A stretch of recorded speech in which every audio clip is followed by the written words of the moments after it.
କେଉଁ ଦିନ 5 ଜଣ କେଉଁ ଦିନ 10 ଜଣ ଏମିତି। ନନାଜୀ କିଏ ସେ?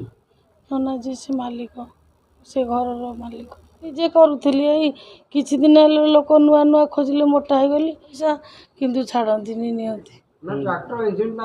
ଆଉ ସେ ତା ଅଲଗା ଲୋକଙ୍କ ସାଙ୍ଗରେ ସବୁ ଯିଏ ଆଣିକି ରହିଲେ ତାଙ୍କ ମନ ହେଲା ସେ ରହିଲେ, କହିଲେ ଆଉ 9-10 ବର୍ଷ ହେଲାଣି ଏସବୁ ସ୍ତ୍ରୀ ଲୋକ ଆସିଲେ ଏସବୁ ମୁଁ କିଛି ଦିନ କାମ କଲି। ତାପରେ ଆଉ ସେ ନୂଆ ସ୍ୱାମୀ ଜେଲରେ ଥିଲା, ଅସୁବିଧାରେ ପଡ଼ିକି ଜଣେ ଲୋକ ଆଣିକି ଆସିଥିଲା।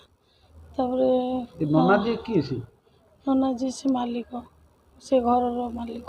ଖୋଜିଲେ ଏସବୁ ସ୍ତ୍ରୀ ଲୋକ କିଏ ଆଣିକିରି ଆସିଲା ନନାଙ୍କ ପାଖକୁ, ସେ ପଇସା ଦିଅନ୍ତି ଯାହା। ନା ମୁଁ କ'ଣ ଜାଣିନୁ, ଟୁକୁ ନନା ଏମିତି କହନ୍ତି ଶୁଣିଛି। ସେ ଆଗରୁ କରିଥିଲେ। ତାପରେ ମୁଁ ଲୋକ କେଉଁ ଦିନ 5 ଜଣ କେଉଁ ଦିନ 10 ଜଣ ଏମିତି, ଏଇ 3-4 ଜଣ ଆସନ୍ତି।